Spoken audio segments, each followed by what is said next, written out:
नमस्कार, मैं पुष्कर सिंह कोरुंगा शिखर साहित्य अकादमी के डिजिटल प्लेटफॉर्म पर एक बार आप सभी का हार्दिक स्वागत व अभिनंदन करता हूं। दोस्तों, जैसा कि आप इस कोरोना काल पे घर पे सकुशल होंगे और कहीं न कहीं जो है अपना और अपनों का ख्याल करते हुए अपनी स्टडी, अपना अध्ययन व कार्य निरंतर व कंटिन्यू कर रहे होंगे। दोस्तों, आज जिस टॉपिक पर मैं चर्चा करने जा रहा हूं वो काफ़ी महत्वपूर्ण टॉपिक है, जो कंपटीशन एग्जाम की दृष्टि से और व्यवहारिक दृष्टि से भी काफ़ी महत्वपूर्ण है। उस टॉपिक को स्टार्ट करने से पहले जो है मैं एक थॉट या वाक्य से शुरू करना चाहता हूं। दोस्तों, नदी जब निकलती है उसके पास कोई नक्शा नहीं होता कि सागर कहाँ है, बिना नक्शे के सागर तक पहुंच जाती है। इसलिए कर्म करते रहिए, नक्शा तो भगवान पहले ही बनाकर बैठे हैं, हमको तो सिर्फ बहना ही है। तो ये थॉट के साथ जो है दोस्तों, हम आज अपने टॉपिक पर चर्चा शुरू करेंगे, विश्लेषण शुरू करेंगे। दोस्तों, जैसा कि हाल के दिनों में जो है कहीं न कहीं जो है हाल के दिनों में जो है विश्व प्रकृति संरक्षण दिवस के रूप में मनाया गया था 28 जुलाई को। तो विश्व प्रकृति संरक्षण दिवस की अगर हम बात करें तो प्रकृति अधूरी विश्व प्रकृति संरक्षण प्रत्येक दिवस जो है 28 जुलाई को मनाया जाता है। वर्तमान में अगर देखें तो इस परिप्रेक्ष्य में जो है कई प्रजाति के जीव जंतु एवं वनस्पति विलुप्त हो रहे हैं और विलुप्त होते ही जो है दोस्तों जीव जंतु और वनस्पति की रक्षा का विश्व प्रकृति संरक्षण दिवस पर संकल्प लेना ही उसका उद्देश्य है। जल, जंगल और जमीन, इन तीनों तत्वों के बिना प्रकृति अधूरी है। विश्व में सबसे समृद्ध देश वही है जहां यह तीनों तत्व प्रचुर मात्रा में हों। भारत देश जंगल, वन्य जीव के लिए प्रसिद्ध है। दोस्तों, संपूर्ण विश्व में बड़े ही विचित्र तथा आकर्षक वन्य जीव पाए जाते हैं। हमारे देश में भी जो है वन्य जीव विभिन्न और प्रजातियां पाई जाती हैं और वन्य जीव के विषय में ज्ञान प्राप्त करना या केवल कौतूहल की दृष्टि से जो है कौतूहल की दृष्टि से ही आवश्यक नहीं है, वरना यह काफी मनोरंजक भी है। भूमंडल पर सृष्टि की रचना कैसी हुई, सृष्टि का विकास कैसे हुआ, उस रचना में मनुष्य का क्या स्थान है और दोस्तों प्राचीन युग में अनेक विशालकाय जीवों का लोप क्यों हो गया, इस दृष्टि से क्या अनेक वर्तमान वन्य जीव लोप होने की आशंका है। मानव समाज में जो है दोस्तों वन्य जीव का जो है पारस्परिक संबंध क्या है और यदि वन्य जीव भूमंडल पर नहीं रहे तो पर्यावरण पर तथा मनुष्य के आर्थिक विकास पर क्या प्रभाव पड़ेगा। तेजी से बढ़ती हुई आबादी की प्रतिक्रिया वन्य जीवों पर क्या हो सकती है आदि पर जो है दोस्तों प्रश्न गहन चिंतन और अध्ययन के लिए हैं।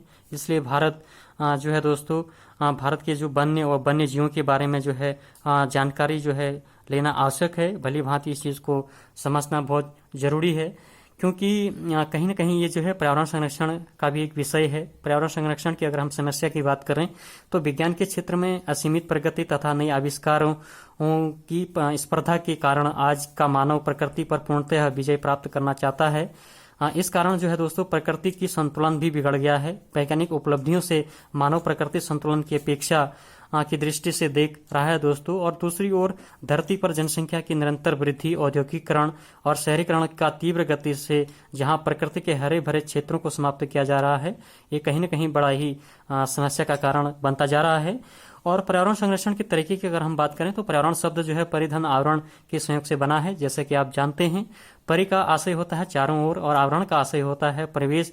यानी दूसरे शब्द में अगर हम इसको कहें तो पर्यावरण अर्थात वनस्पतियां, प्राणियों और मानव जाति सहित सभी सजीव और उनके साथ संबंधित भौतिक परिसर को पर्यावरण कहते हैं। वास्तव में पर्यावरण में वायु, जल, भूमि, पेड़ पौधे, जीव जंतु, मानव और उसकी विविध गतिविधियों के परिणाम आदि से भी समावेश होता है। पर्यावरण संरक्षण का अगर महत्व की अगर हम बात करें तो पर्यावरण संरक्षण का समस्त प्राणियों के जीवन तथा उसकी धरती, समस्त प्राकृतिक परिवेश से घनिष्ठ संबंध है और प्रदूषण के कारण ही सारी पृथ्वी दूषित हो रही है और निकट भविष्य में जो है दोस्तों मानव सभ्यता का अंत दिखाई दे रहा है। तो ऐसी स्थिति में ध्यान रखकर जो है ब्राजील में जो है विश्व के 174 देशों ने पृथ्वी सम्मेलन का आयोजन किया हुआ था और जो जोहान्सबर्ग में जो है पृथ्वी सम्मेलन कर जो है विश्व के सभी देशों में पर्यावरण संरक्षण पर जो है ध्यान देने के उपाय, सुझाव, इस पर जो है चर्चा की गई थी। वहीं देखिए पर्यावरण संरक्षण के जो उपाय हो सकते हैं दोस्तों, पर्यावरण संरक्षण की कुछ दूरगामी दुष्प्रभाव हैं जो अति घातक हैं और आणविक विस्फोटों से रेडियोधर्मिता का आनुवांशिक प्रभाव भी इसमें है। वायुमंडल का तापमान बढ़ना, ओजोन परत की हानि, भूक्षरण आदि ऐसे घातक दुष्प्रभाव हैं जो प्रत्यक्ष दुष्प्रभाव के रूप में जलवायु तथा परिवेश को दूषित होना एवं वनस्पतियों का विनिष्ट होना, मानव के अनेक नए रोगों से आक्रांत होना आदि देखे जा सकते हैं। दोस्तों, बड़े कारखानों में विषैले अपशिष्ट बाहर निकलने से तथा प्लास्टिक आदि कचरे से भी जो है प्रदूषण की मात्रा उत्तरोत्तर बढ़ रही है ना। और पर्यावरण संरक्षण के प्रयास जंगलों को न काटे, कार्बन जैसी नशीली गैसों का उत्पादन बंद करे, उपयोग के लिए किए गए पानी का चक्रीकरण करें, जमीन के पानी को फिर से स्तर पर लाने के लिए वर्षा के पानी को सहेजने की व्यवस्था करें, ध्वनि प्रदूषण को असीमित करें, प्लास्टिक के लिफाफे छोड़ें और रद्दी कागज या लिफाफे या कपड़े के थैले का इस्तेमाल करें, जिससे जो है कहीं न कहीं जो है पर्यावरण संरक्षण किया जा सकता है।